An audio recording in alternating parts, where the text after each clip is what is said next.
In the next 8 minutes, you're going to learn the exact psychological mechanism that makes your indifference more powerful than any argument you'll ever make, and how to use it to command respect in any room, any conversation, any situation. We're living in a world that rewards the loudest reaction. Social media is engineered to make you respond. Your coworkers, your friends, even strangers online, they're constantly pulling at your attention, waiting to see if they can get a rise out of you. And here's the brutal truth. Every time you take the bait, every time you snap back, over-explain yourself, or feel the need to justify your silence, you hand over the one thing that actually gives you power, your composure.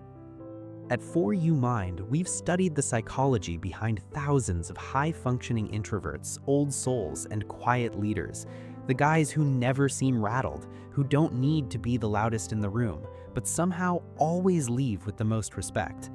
What we found wasn't magic, it wasn't some cold, manipulative trick, it was a repeatable framework. We call it the Indifference Framework, and it's built on real behavioral science. 5 simple steps, no theory overload. By the end of this video, you'll be able to apply this in your next conversation, your next meeting, or the next time someone tries to get under your skin. Let's get into it. Here's something social psychology has known for decades that most guys never applied to their daily life.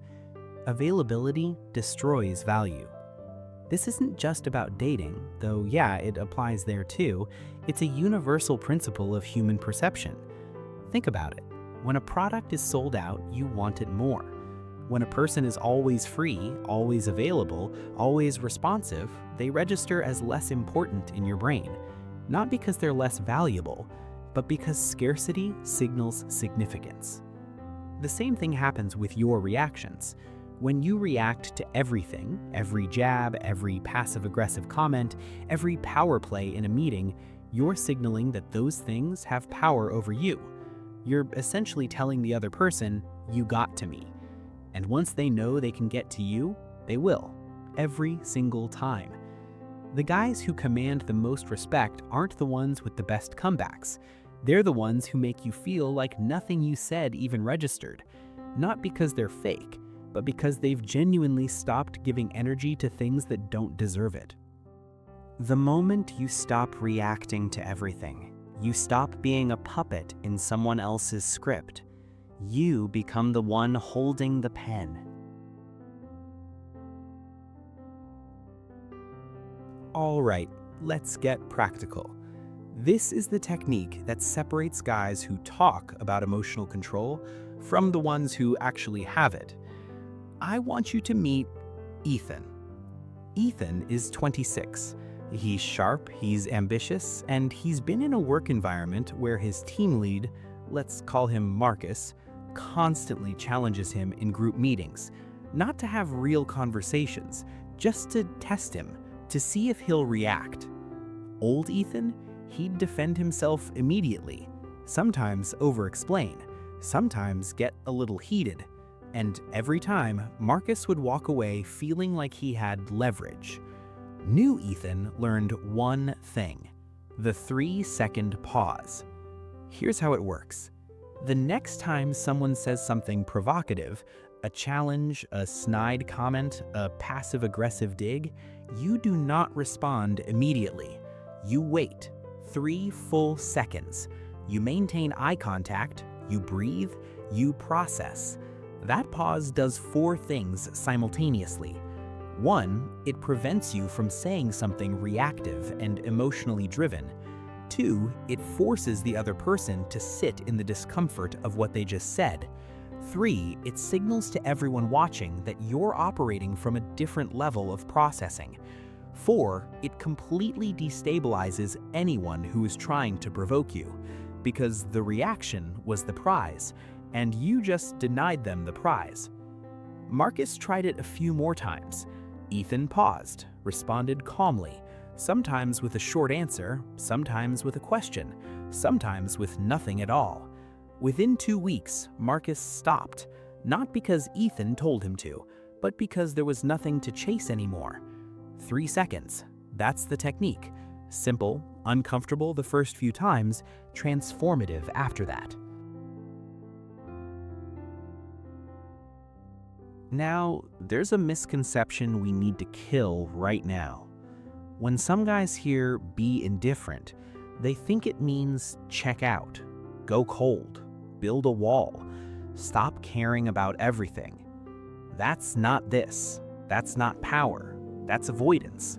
And avoidance is its own kind of weakness. Real indifference, the kind that actually commands respect, is something completely different. It means you are fully present. You're in the conversation, you hear what's being said, you're engaged, but you are not emotionally hijacked by it. Think about the guys you've seen who carry that kind of energy. They're not checked out, they're not distracted, they're not passive, they're just anchored. Like whatever's happening around them doesn't have the power to pull them off their center. That's the peak of emotional intelligence, not suppressing what you feel, but not being controlled by what you feel.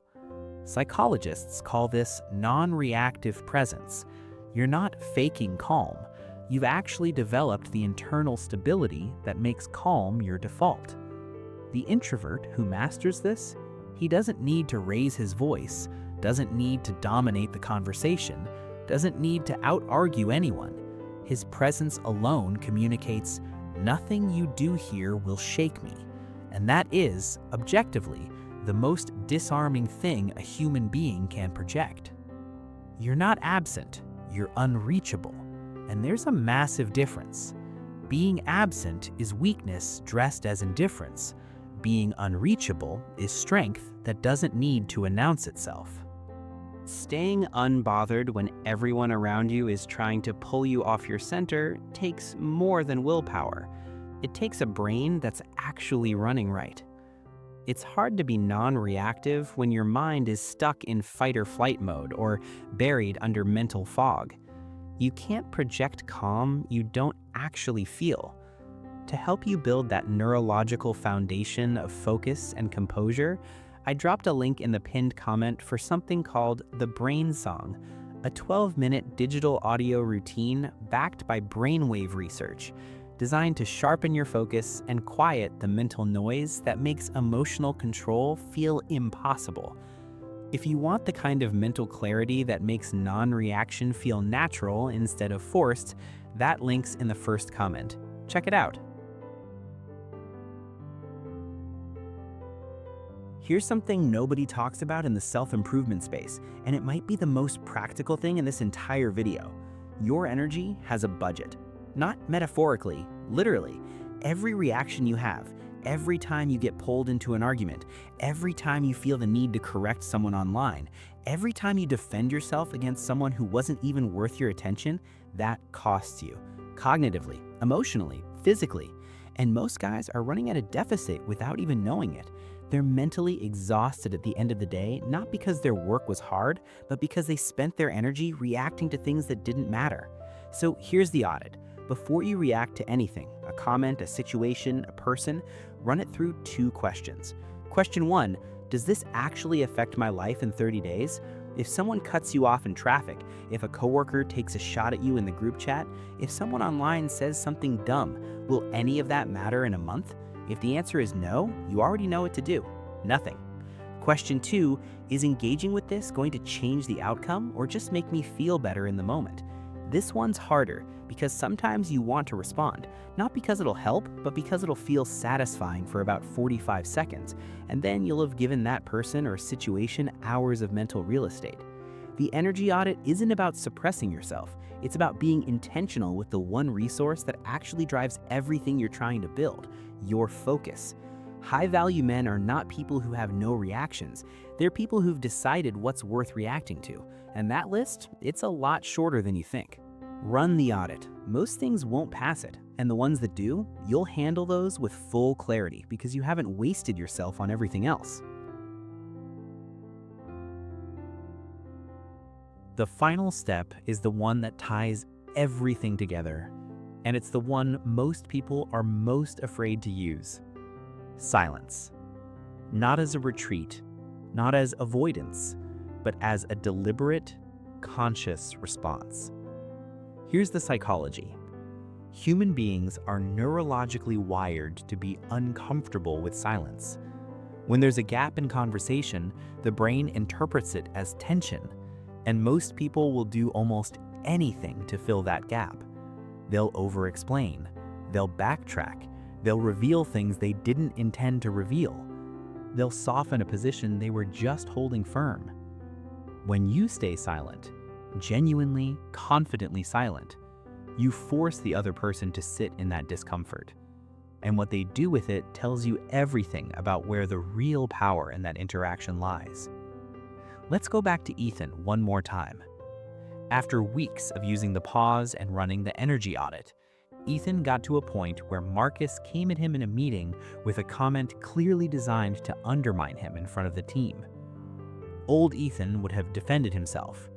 3 weeks ago, Ethan would have used the pause and responded calmly. But this time, Ethan looked at Marcus, let the comment land, and said absolutely nothing. He just moved on. The room felt it. Marcus felt it, because silence in that moment didn't read as weakness. It read as, "That wasn't even worth my breath." That's the highest level of non-reaction. Not a comeback, not a pause, just the quiet, unshakable signal that some things are simply beneath your response. And here's the part that takes time to fully internalize. The people trying to provoke you are looking for evidence that they matter to you. A reaction, any reaction, is that evidence. Silence is the denial of that evidence. It's the one move they genuinely don't have an answer for. Use it strategically, use it sparingly, but when the moment calls for it, when someone is clearly performing for a reaction and you know engaging will cost you more than it'll gain you, go quiet. Let your silence do what no argument ever could. Let me leave you with this. Your quietness has never been your weakness. The world told you it was. Your old school, maybe your old job, maybe some people in your life. They made you feel like being reserved meant being less, like you needed to be louder, more reactive, more visible to matter. They were wrong. Your silence is the thing they can't control. It's the thing they can't manipulate. It's the thing that makes people lean in instead of tune out. You don't need to prove yourself with words. You prove yourself with the energy you refuse to give away. The Indifference Framework isn't about becoming someone cold or disconnected. It's about becoming someone unshakable. It's about being the architect of your own presence in every room, every conversation, every environment you walk into. That starts with the value paradox. It's built with the 3-second pause, and it's mastered when you learn to be fully present without being emotionally owned. If this gave you something real today, subscribe to For You Mind. We go deep on the psychology of quiet confidence, social mastery, and becoming the kind of man whose presence speaks before he does. I'll see you in the next one.